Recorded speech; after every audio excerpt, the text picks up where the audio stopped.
You are now listening to Creator Corner.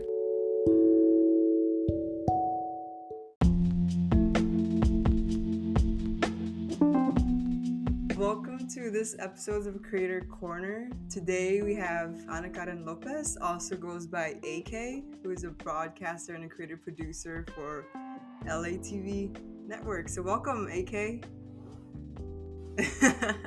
Awesome. Thank you so much for joining us, AK. I'm really excited about our conversation today. As Mary mentioned, today you're a creative producer for LATV.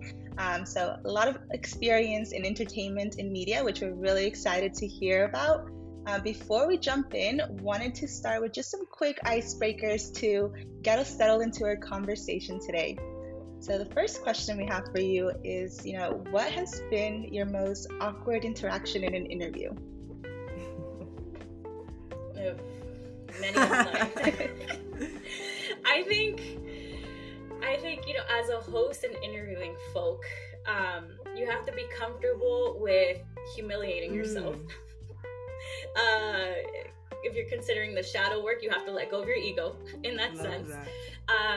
So it's really funny because in production, everything has a position to it, right? Like the lighting needs to be fixated at a certain point, the mic is at a certain level, and like everything is like where it needs to be. So I've had interviews where I'll walk in and I'm pretty clumsy, so I'll like accidentally smack part of the set.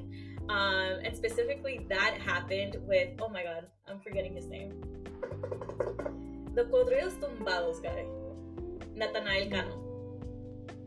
I don't know if you've heard of him, but he's a really big like Codrillos Tumbado guy. Everybody knows him, like the younger generation too. My cousins are all a huge fan. And so I guess apparently I made him laugh, so I was able to break the ice. Perfect. But like you take that energy and just convert it to more energy and like get a good conversation out of it. So yeah, I love that idea of just transforming the energy in the room, taking this little awkward moment and turning it around to break the ice and just really shift the energy there. Thank you for sharing that. I think the second question that we have is, what's been the biggest fangirl moment, I guess, if any, in your interview process?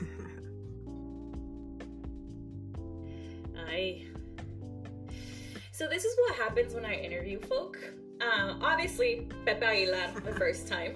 Pepe Aguilar and his family, right? Because my mom is a huge Pepe Aguilar fan.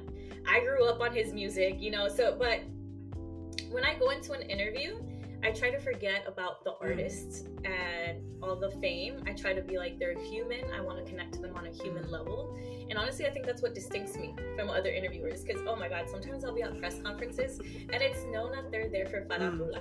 You know what I mean? Like, I'm like, you have this person in front of you and you're asking a question about what do you think about Bad Bunny and Kendrick. You know what I mean? Like, how is that relevant? How is that of significance? I mean, cada quien su cosa. But for me personally, when I'm able to take charge, I'm like, let me get to know something about them.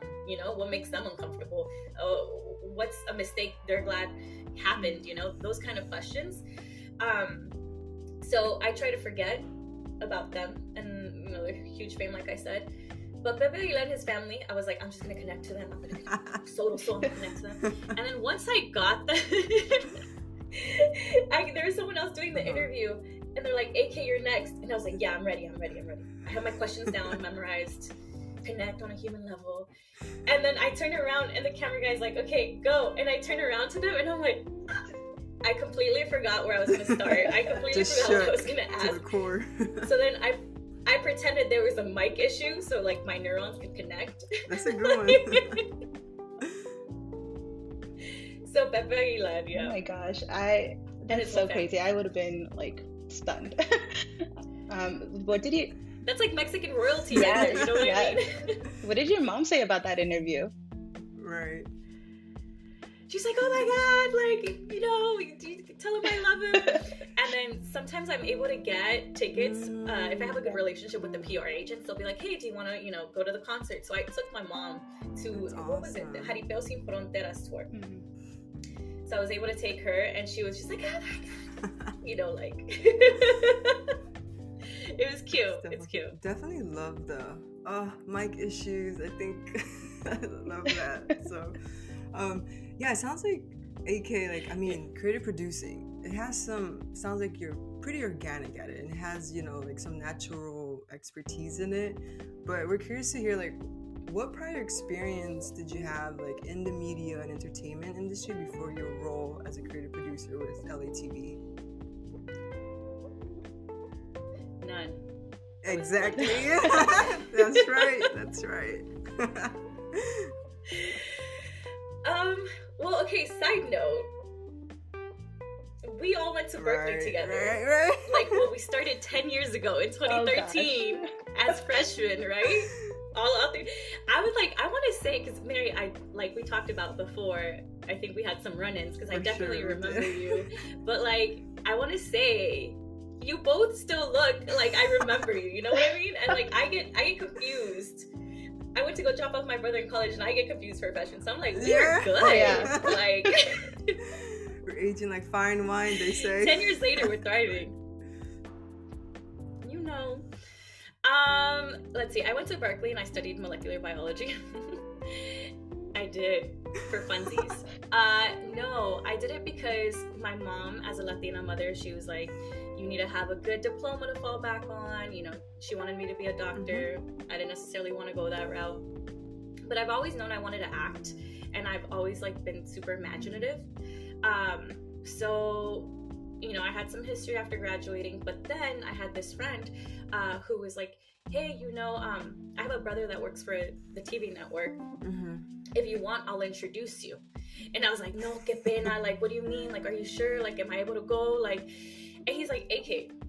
He's like, white people network all the time. And this is how they get opportunities for their families. You know, sometimes it's nepotism, but other it's like, hey, like, help my child out, give him an internship this summer. And that's how they're able to build their repertoire. Whereas us, it's like, where am I going to find the opportunity? You know, like, I don't know. So he's like, they do that all the time. And I was like, okay, sure. I'll take the opportunity, you know? So he's like, all right, I'll set up a tour. So he sets up the tour at LATV.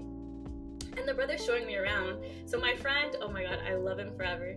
He set up the tour on a date where there was a production happening. And so then he was like, make sure you go and ask questions. I was like, okay. So I was able to speak to one of the producers, and she liked me. Interestingly enough, this was when the pandemic started. Wow. Okay. So everybody, you know, had a nobody was allowed in studio. So it's like, what am I gonna do? Like, you know, someone that has no experience, that hasn't met any of the team, but they have me here. And so that's what I said. I was like, give me any and all busy work, because así voy aprendiendo. I start taking opportunities, and that's essentially what happened. They just saw that I was grinding and I was always asking questions. And when the first opportunity came to interview, I said yes. I was like, sure. And the first person I interviewed was, oh my God, I'm forgetting his name. I know who he is. But basically, he's a very popular Spanish rock star that my dad loves. So I was like, no manches, like, I'm really gonna talk to this man right now? You know, like, what? And honestly, if I look back at some of my first, I can't sit through an interview that I've done, like, in the past, because I'm like, oh, that's so embarrassing. I didn't know how to ask questions. I'm so slow, you know? But that's the thing. I just kept saying yes to every opportunity, and I think that's what's gotten me here relatively fast. Within 3 years. It's beautiful. I mean, like you said, like, what did they say? Like, network or not work or network, something like that. It's a cliche thing, but just the opportunity to even tour the place was like your green light. And talk about divine timing with the pandemic, and you're like, hey, just give me whatever. And then boom, you scored that interview, and now you're here 3 years later. So thank you for sharing that. I think they say network is your wealth. Yes, I've heard that. Yeah, because it very much Absolutely. is, you know? Yeah, and I think you're absolutely right about that point that you bring around. Like, there's a lot of, like, white people that will jump on any opportunity, will be shameless about it, and, like, they don't care. You know, they got that you know, door open a little bit, they're gonna push it wide open. So something that I appreciate about your story is just the fearlessness, which you jumped in. You were grinding, you were asking questions, you raising your hand about any opportunity out there. And so, yeah, I think it says a lot about, just the way that you embrace the opportunity. So, yeah, as Mary said, thank you for sharing a bit of, visibility and color into how this opportunity started. Well, I do want to say it wasn't always like that. Because I don't know about y'all, but at Berkeley, I was not the type to raise my hand. I was all the way in the back. I was like, for fear of sounding dumb. Yeah. I was in the back with some snacks, and I'm like, I'm gonna just read and then ask questions. But then you'd have people in lecture asking like what's on front of their page, and you're like, ¿Cómo puede ser? Right. But it's just like they had the audacity. Right. And I feel like that's what it is now. Like now I just have the audacity to do it without like knowing if it's right or wrong, but I'm gonna learn along the way, Absolutely. Mm-hmm. Yeah, it's very true. It's I think the evolution of from being in college to now being like in the workforce or whatever, I think back, and I think there's a lot of times where I felt like silence. I'm like, I'm not gonna ask this question, it's too embarrassing. But to your point, just having that audacity. There's this saying that I always like have in the back of my mind, which is like, walk with the confidence of an average white man. And it's like, yes, like that's like my motto there. But yeah, and so we talked a little bit about how you are currently working with LATV and interviewing folks across like Latinx culture. We're so curious to hear, why is it so important for you to be working with a media company that is elevating Latinx voices? Oh my God, I don't even know where to start. I feel like just being myself and being able to identify and creating content, the content flows a lot easier for me when I'm talking about LATV. Because it could be about anything and everything. So one of the shows that I'm a host of and I co-produce is called Cultura Shock. We wanted that to be kind of like a variety show to make it fun. So it's a 30-minute show. There's 4 blocks, and each block offers something different. The first block will usually be an interview with me and an artist. Then the second block will be like, we have different segments. We have one where it's like we put people to the test. So one of those was like Americans taking the American citizenship test.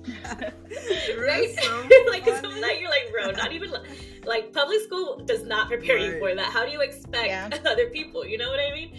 That's a good one. And then others is like Pata Caliente, Man on the Street. It's all about allowing people to identify in every which way they want to and just show us what that corner of like their existence looks like, and it's not me necessarily putting labels on anyone. It's them showing up as who they are and just giving them a platform. And so I think it's things like that where like it gets you excited to continue doing that type of work. And thankfully LATV green lights the show still, we're on the 2nd season, but they also allow the producers to take it in any like to be to take risks and to do this type of content. So working on LATV has been a blessing, I think. Also because you walk in there and everyone speaks Spanish. So I feel like I go in like, hola, buenos dias, and everybody's saying hi, good morning. And it's just like a lot of the times we're speaking in Spanish and English at the same time, like Spanglish, but you're just like, wow, like I feel like I'm talking to my cousins. There isn't this corporate feel of like I have to present myself in a certain way or I have to talk in a professional manner. It's like, no, like it just feels like I'm working with family. No, definitely. I mean, that is such important, to not only staying true to who you are, but just feeling so comfortable to be like, hola, ¿qué pasa? Like, what's up? In the workplace, without having, like you said, without having to filter or pretend or have this like colloquial English white man, like, oh, per that email, whatever BS. So it's really nice to be able to do that. Just kind of to dive in a little bit deeper, since you shared that you have like lots of Latinx roots, like what does it mean to really represent your truest authentic form as a Latina in the media? What does that mean to you?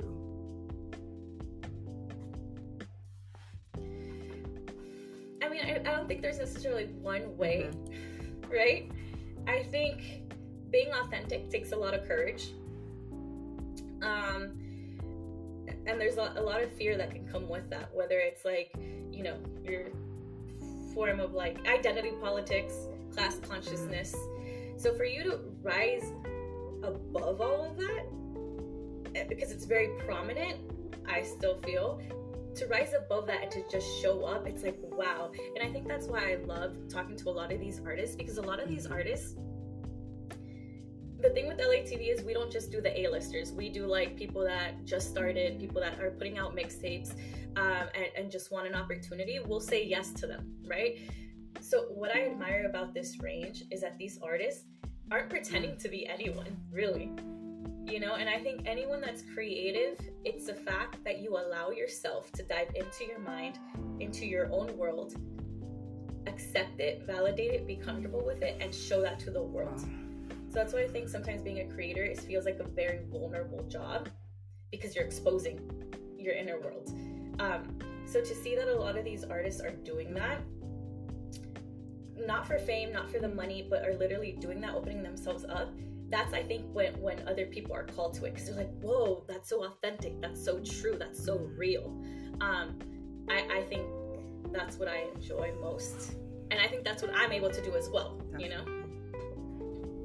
Yeah, it's so beautiful just to share, you know, to your point there, just the range of artists that you're connecting with, and really, like you said, really building this like human to human connection in that moment as you're interviewing them, learning about their journey as well. And you know, you mentioned that LATV is this like really beautiful space where you don't have to code switch, you can be your true self. What has been your experience across like other like media and entertainment outlets?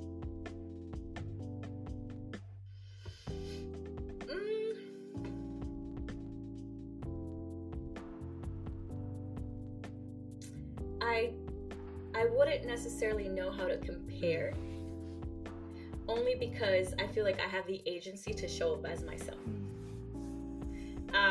So I'm not worried if I don't fit. Like, you're gonna get me and you're gonna make me fit whatever way you need to, you know? My boss, who I absolutely adore, I remember I would ask him, I was like, do I need to do the interview in English, Spanish, or like, can I do Spanglish? Like, and he'd be like, you do the interview in whatever way you need to. And I think that says a lot to just me being allowed to be who I am and not need to code switch, you know? So now when I do show up to some interviews, like I did Hash, they're predominantly in Spanish, right? Most of their music's in Spanish, but they were actually born and raised in Illinois, I think, but in the United States. So if I show up to these spaces, this is like Live Nation, right? I show up to this space and I'm like, oh, can I do the interview in Spanglish? They're like, yeah, we'll do it whatever way you want to. So it's also knowing that like, sometimes you don't need to ask, you just need to set your tone, and then like, you know, you can be considerate or not, or like, you know, but it's like, it's not that you're taking up space, it's that you're showing up as yourself and then seeing how that space can accept you or not, and then, you know, kind of mitigating from there. But I think that's the biggest thing. I just show up how I need to show up. And I think LATV has given me that. Yeah, definitely. I love what you said about like, I'm not gonna try to fit in, they're gonna fit me in, by the way. So I think like you're not getting anyone else. Right. You're not gonna get anyone better than this. This yeah. is it. No, I love that, AK. I appreciate that response. And we do want to dive in a little bit about like your creative process, because like you mentioned, it takes a lot to be like, I mean, it comes organically to you to, you know, like talk to people, and you're bringing your truest self, you're bringing your most authentic voice, you're bringing in you, and you're gonna make that space, make sure that not fit in that space, they're gonna fit in you, like basically in who you are. Can you walk us through like a little bit about like your interview prep process, and when your creative juices are really, you know, when your producer or your director is about to be like, hey AK, you're up, what does that look like for you? Procrastination. No, I'm an overthinker. I can relate. So I need to give myself an allotted amount of time. I will zone in and focus, and then I will execute. Game mode. Game mode, yeah, for sure. Game mode. I've always worked well under pressure, so I think this is where this falls organically. But in the beginning, you know, I'm receiving all of these like artist names and I'm freaking out about some of them. I would freak out for 2 or 3 days. And I was like, this is not healthy. This is not healthy because I need to be able to trust myself. I need to know that I can understand a nuanced conversation and let the conversation flow from there. And then one of my castmates on one of the shows I used to do, Humberto, he's like so quick with it. It's really funny because he's Cuban, so I'm like, slow down. The way he speaks Spanish really fast, like if you think I speak it fast, he's a mile a minute, you know. But he told me, he's like, you realize for a conversation you need to be present. Like, it doesn't matter how much you like prepare, there's no way you can script a conversation. And so I was like, again, it's all about the human connection. So when it comes to like interviewing people, I'll have points, you know, that I want to reference. Usually an hour before an interview, I'll listen to other interviews in case there's something that they said and I can like elaborate on. But if I know them, I'll already have questions in my mind. But an hour before an interview, I'll sit down, I'll hone in my bullet points.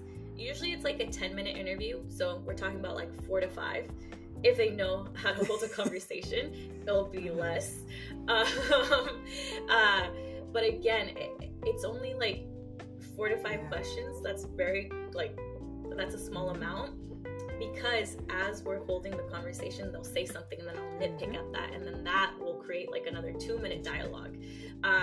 So I allow myself the grace and the opportunity to just like figure it out in the moment, and I have to trust myself for that. So I think part of the creative process is trusting your talent.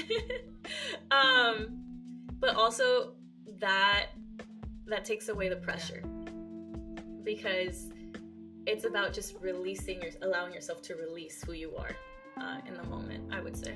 Yeah, I mean, that's beautiful, AK, because I do think like you hit it on point of like just trust the process, trust your intuition, your creative intuition. It sounds like, and it sounds like you've done that so well that, you know, you just need like a couple starter bullet points, but you don't need a whole script anymore. You don't need to, you know, think about like what's the next question I'm gonna ask, because you're just literally trusting your creative intuition. So love that. Well, I will say this. I think when you're starting off, you need to have multiple projects that allow you to be creative, because then your creative flow is just moving. When you don't allow yourself to be creative and then you want to pick up and do something, of course it's going to be hard, because like you don't know where to start from, or you don't know how you release your creativity. So you have to get to know yourself. And I know that I've spoken to a lot of my coworkers and stuff, and it's like, as a creative person, like you have to have constant projects going on. And it's not because you're trying to sell anything or because you're trying to produce, like, oh, I'm gonna produce 20 projects in a month. No, it's because you just constantly need to be working. That's how you're working your muscle out, you know? So if you're a DJ, you're like DJing every night for 2 hours, and it's not to like create anything, it's just to allow yourself to evolve, you know? So I will say that because I've done so many interviews, I can now say an hour before an interview, I can be prepared and I'll be fine. When I first started off, maybe it was like 3 hours before an interview, and I was asking people like, hey, what type of question would you ask this person? Or like, you know, but it's because now I can hold a conversation with anybody essentially, you know, and I've trained myself to do that. Yeah, there's nothing that beats experience there in terms of, you know, jumping into the interview and being like mentally prepared and present for the conversation. So it sounds like, you know, a lot of different opportunities to try new things, a lot of grace in the process, and a lot of learning in terms of your evolving in your creative journey. That really resonates with me personally, AK, because I think one of the toughest things for me is, you know, I didn't identify as a creator, and personally, you know, what you mentioned there around having multiple creative projects and multiple opportunities to practice and share grace and learn, that's something that really resonates with me. And I think as part of this process of Mary and I doing a podcast, I think that's something that we've been learning. So it's very nice to hear that from you. But yeah, we have another question there about interviewing. Now we're so curious to hear about, has there been a person that you've interviewed that perhaps has been your favorite interview, and if so, why?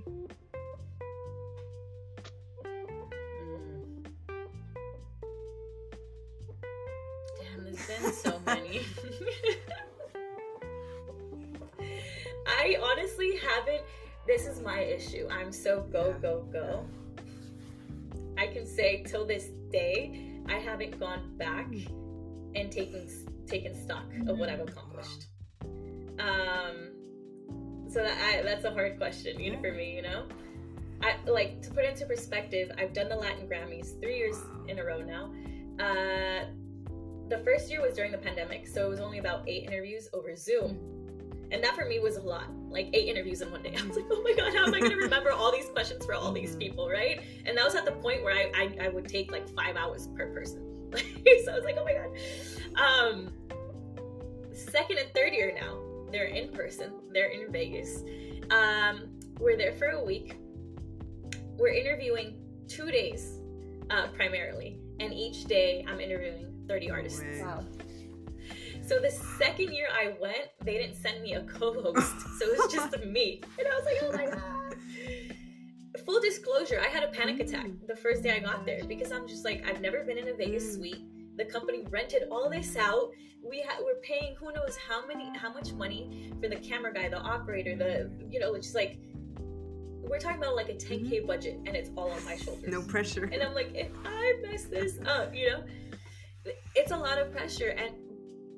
But each time you reach a new milestone, you're like crossing the unknown. Yeah. So this is only something like you have to be comfortable with being uncomfortable. That's something that I learned. But it's gotten to the point where I've done 60 interviews in 2 days, and then that happened again. So I'm just like, I've interviewed so many people that I wouldn't know to say if there's a favorite. My latest one. One of my latest one, I interviewed Marca MP. Have you guys heard of them? Not personally. Okay, well, they're like kind of like, they're youngins, Sireño, regional Mexican music, I'm gonna say. But they're from the Central Valley, Modesto, I believe. So I really liked that interview because, again, I had like 3 to 4 pointers. But I was able to joke, so in my real life, I talk a lot of smack, but it's just like, kind of like, like, I'll just put people on the spot, but it's just like to be funny, like to bring comedy, and God knows I'm embarrassing myself the entire time I'm interviewing, but that's just part of it. So with them, I was able to because I was like, oh, what do you like to do in Modesto? And then they were like, oh, ride around and put music on. And then the other guy's from Oakland. I'm like, what do you like to do in Oakland? He's like, well, it's not Modesto. And I'm like, oh. But it was like, I love that conversation because it felt like I was talking to my cousins. And it was just so organic and I was so present. And that's what I got out of it afterwards. I was like, wow, I didn't plan for any of that conversation the way it went. And it turned out to be just a comfortable conversation, super present, and that's what I like. Yeah, no, that's amazing. Again, that familiar feeling and just being able to joke around as if they're, just your cousins and family or someone It's just the best feeling to talk to someone. So I can see how, that's really just rewarding and memorable. And I also resonate when you said I just had to be comfortable being uncomfortable, because that's actually one of my mottos. Is like, if I'm not uncomfortable, I'm not growing. I think it's just something that really resonated with me, because that's something that I take in the workplace or even throughout this process of creating this podcast.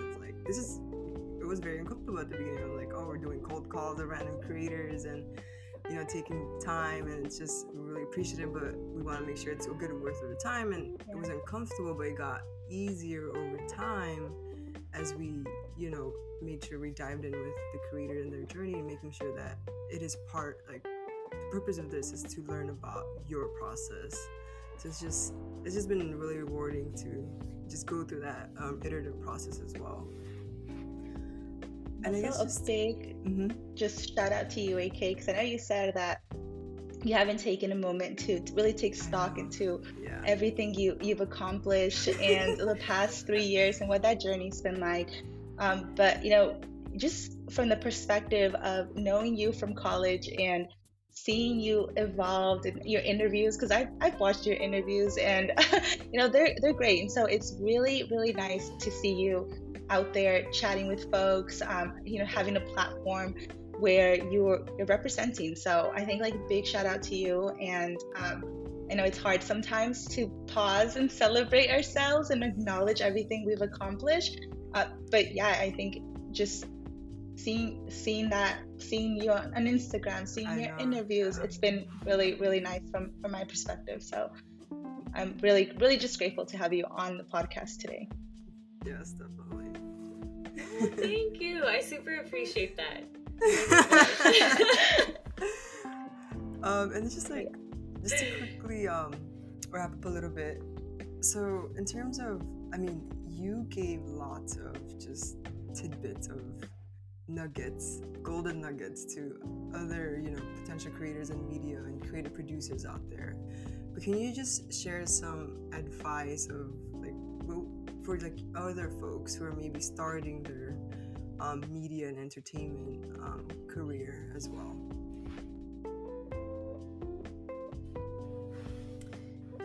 Yeah, I would definitely say just be great. Be AK. Me, done. I'll divide the advice into two parts. I think one is on the more personal front, and on the other one, it's the professional front. On the personal front, I would say, we've been talking about it. Be okay with being uncomfortable, or still allow yourself to do things, even though you don't want to, or you get anxious, or you get nervous. It's kind of like, have y'all skydived before? I want to so bad. I want to. I did it for one of my birthdays, but Will Smith also put out his skydiving experience, and it's just you have this obstacle in front of you, and once you overcome the obstacle, you just realize all these other things become available to you. It's almost a sense of freedom because you overcame an obstacle. And so I think when you're creative, you're gonna have obstacles your entire life, whether it's a creative block or someone doesn't necessarily see your vision. You just have to keep pushing. You have to keep growing, and you have to keep following your intuition, who you are, what you stand for. So I would say just allow yourself would be the biggest thing, which I feel is really hard because most of the time people are in their heads, so just allow yourself. Whether it comes out good, whether it comes out bad, it's part of your journey. It's part of your history, and just write your history, On the professional front, always have a project. Whether it's a personal project, a project for somebody else, you're being paid, it doesn't matter, but just constantly be working on something. Even if it's an outline, a mood board, but just the fact that you allow yourself to get into your head and explore what that looks like is gold. So I think that would be my advice. Definitely appreciate that. Very, very beautiful advice, and definitely a nice way to tie our conversation together and to summarize what we've talked about today. But we do have, one quick question here. If you could use 5 words only to describe your creative process, what are those words? Separately. In a rhyme. Separately. Actually, in a rap. I know, right? Hold on. To describe my creative process. Wow, that's hard. Multifaceted. I love that. A lot of creative people that I've met, they'll be like, "Oh, what else do you do?" And at first you're like, "What do you mean?" But it's because a creative person tends to be creative in multiple ways. whether it's how you dress, how you like to paint, you like to dance, because being creative is just allowing self-expression. So I would say definitely multifaceted. As you can tell with the hair, you know. I will show up. I think quick.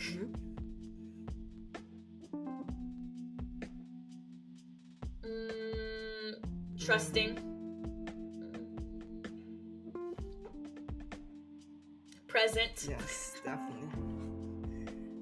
And I got one more. Just bold. Yeah, I forget who said this on some reality TV show, but they were like, to be iconic, you have to do iconic shit. Right. Bold as fuck. Right. And I guess just to wrap up, AK, where can we find you on social media? Yeah, definitely. You can find me at AK_spice. For all things sugar and ice.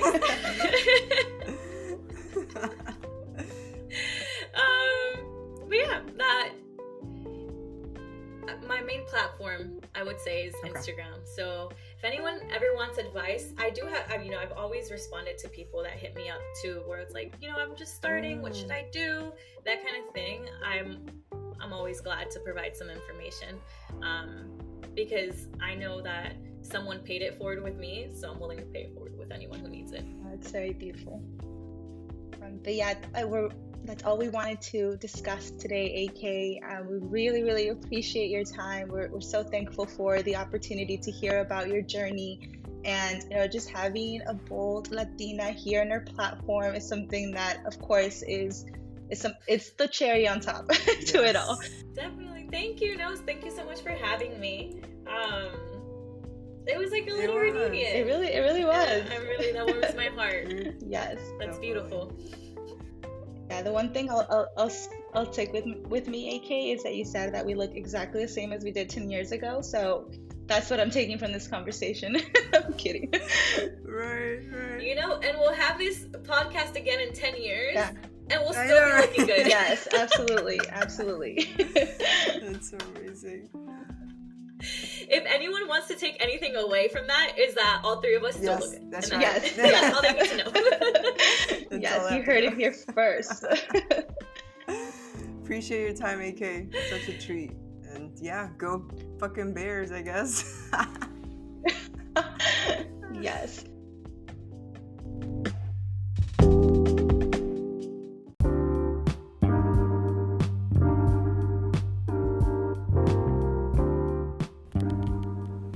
Thank you for tuning in. Creator Corner is a podcast production presented by the Ars Network.